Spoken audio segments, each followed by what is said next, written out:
19वीं सदी की शुरुआत में चीन का पूर्वी एशिया पर प्रभुत्व था। लंबी परंपरा के वारिस छिग राजवंश की सत्ता अक्षुण्ण जान पड़ती थी, जबकि नन्हा सा द्वीप देश जापान अलग थलग पड़ा हुआ प्रतीत होता था। इसके बावजूद कुछ ही दशकों के भीतर चीन अशांति की गिरफ्त में आ गया और औपनिवेशिक चुनौती का सामना नहीं कर पाया। छिग राजवंश के हाथ से राजनीतिक नियंत्रण जाता रहा, वह कारगर सुधार करने में असफल रहा और देश गृहयुद्ध की लपटों में आ गया। दूसरी ओर जापान एक आधुनिक राष्ट्र राज्य के निर्माण में, औद्योगिक अर्थतंत्र की रचना में और यहाँ तक कि ताइवान 1895 तथा कोरिया 1910 को अपने में मिलाते हुए एक औपनिवेशिक साम्राज्य कायम करने में सफल रहा। उसने अपनी संस्कृति और अपने आदर्शों की स्रोत भूमि चीन को 1894 में हराया और 1905 में रूस जैसी यूरोपीय शक्ति को पराजित करने में कामयाब रहा। चीनियों की प्रतिक्रिया धीमी रही और उनके सामने कई कठिनाइयां आईं। आधुनिक दुनिया का सामना करने के लिए उन्होंने अपनी परंपराओं को पुनः परिभाषित करने का प्रयास किया, साथ ही अपनी राष्ट्र शक्ति का पुनर्निर्माण करने और पश्चिमी व जापानी नियंत्रण से मुक्त होने की कोशिश की। उन्होंने पाया कि असमानताओं को हटाने और अपने देश के पुनर्निर्माण के दोहरे मकसद को वे क्रांति के जरिए ही हासिल कर सकते हैं। 1949 में चीनी साम्यवादी पार्टी ने गृहयुद्ध में जीत हासिल की, लेकिन 1970 के दशक के आखिर तक चीनी नेताओं को लगने लगा कि देश की विचारधारात्मक व्यवस्था उसकी आर्थिक वृद्धि और विकास में बाधा डाल रही है। इस वजह से अर्थव्यवस्था में व्यापक सुधार किए गए। यद्यपि इससे पूंजीवाद और मुक्त बाजार की वापसी हुई, तथापि साम्यवादी दल का राजनीतिक नियंत्रण अब भी बरकरार रहा। जापान उन्नत औद्योगिक राष्ट्र बन गया, लेकिन साम्राज्य की लालसा ने उसे युद्ध में झोंक दिया। 1945 में आंग्ल अमरीकी सैन्य शक्ति के सामने उसे हार माननी पड़ी। अमरीकी आधिपत्य के साथ अधिक लोकतांत्रिक व्यवस्था की शुरुआत हुई और 1970 के दशक तक जापान अपनी अर्थव्यवस्था का पुनर्निर्माण करके एक प्रमुख आर्थिक शक्ति बनकर उभरा। जापान का आधुनिकीकरण का सफर पूंजीवाद के सिद्धांतों पर आधारित था और यह सफर उसने ऐसी दुनिया में तय किया जहां पश्चिमी उपनिवेशवाद का प्रभुत्व था।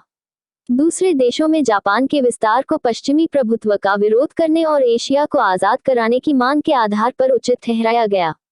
जापान में जिस तेजी से विकास हुआ वह जापानी संस्थाओं और समाज में परंपरा की सुदृढ़ता, उनकी सीखने की शक्ति और राष्ट्रवाद की ताकत को दर्शाता है। चीन और जापान में इतिहास लेखन की लंबी परंपरा रही है, क्योंकि इन देशों में यह माना जाता है कि इतिहास शासकों के लिए महत्वपूर्ण मार्गदर्शक का काम करता है। ऐसा समझा जाता है कि अतीत वे मानक पेश करता है जिनके आधार पर शासकों का आकलन किया जा सकता है। इसीलिए शासकों ने अभिलेखों की देखरेख और राजवंशों का इतिहास लिखने के लिए सरकारी विभागों की स्थापना की। सिमा छियन सीमकियान 145-90 ईसा पूर्व को प्राचीन चीन का महानतम इतिहासकार माना जाता है। जापान में भी चीनी सांस्कृतिक प्रभाव के चलते इतिहास को ऐसा ही महत्व दिया जाने लगा। मेजी सरकार के शुरुआती अधिनियमों में से एक था 1869 में एक ब्यूरो की स्थापना, जिसका काम था अभिलेखों को इकट्ठा करना। इसका एक अन्य उद्देश्य मेजी पुनर्स्थापना के बारे में मेजी विजेताओं के नजरिए से लेखन करना था। लिखित शब्द का बहुत सम्मान था और साहित्यिक कौशल को बहुमूल्य समझा जाता था। इसका नतीजा यह रहा है कि भांति भांति के लिखित स्रोत उपलब्ध हैं। सरकारी इतिहास, विद्वत्तापूर्ण लेखन, लोकप्रिय साहित्य और धार्मिक पर्चे मुद्रांकन और प्रकाशन पूर्व आधुनिक काल में महत्वपूर्ण उद्योग थे और यह संभव है कि 18वीं शताब्दी के चीन और जापान की किसी किताब के वितरण का पता लगाया जा सके। आधुनिक विद्वानों ने इस सामग्री का इस्तेमाल नए और भिन्न तरीकों से किया है। आधुनिक विद्वानों ने चीनी बौद्धिकों जैसे लिमान छिचौ, लियान गिचौ या जापान में आधुनिक इतिहास के पथप्रदर्शकों में से एक कुमे कुनीताके कुम कुनटेक 1839-1931 जैसे बौद्धिकों के काम को आगे बढ़ाया है। इसके अलावा इन्होंने पहले के यूरोपीय मुसाफिरों के लेखन, जैसे इटली के मार्को पोलो 1254-1324, जो चीन में 1274 से 1290 तक रहे, चीन में जैसूट पादरी मेटेओ रिची 1552-1610 और जापान में लुई फ्रॉ 1532-1597 जैसे बुद्धिजीवियों के काम को भी आगे बढ़ाया है। इन सभी ने इन देशों के बारे में समृद्ध जानकारियां दी हैं। आधुनिक विश्व को 19वीं सदी के ईसाई मिशनरियों के लेखन से भी फायदे हुए, जिनके काम से इन देशों के बारे में समझ बनाने के लिए बहुमूल्य सामग्री मिलती है। अंग्रेजी में चीनी जापानी इतिहास पर परिष्कृत पांडित्यपूर्ण काम का विशाल भंडार उपलब्ध है। चीनी सभ्यता में विज्ञान के इतिहास पर जोसेफ नीडहम के अत्यंत महत्वपूर्ण कार्य और जापानी इतिहास और संस्कृति पर जॉर्ज सैनसम के कार्य से इसकी शुरुआत हुई। हाल के वर्षों में चीनी और जापानी विद्वानों की लिखी चीजें अंग्रेजी में अनुदित हुई हैं। उनमें से कुछ विद्वान तो विदेशों में ही पढ़ाते हैं और अंग्रेजी में लिखते हैं। 1980 से कई चीनी विद्वान जापान में ही काम करते और जापानी में लिखते आए हैं।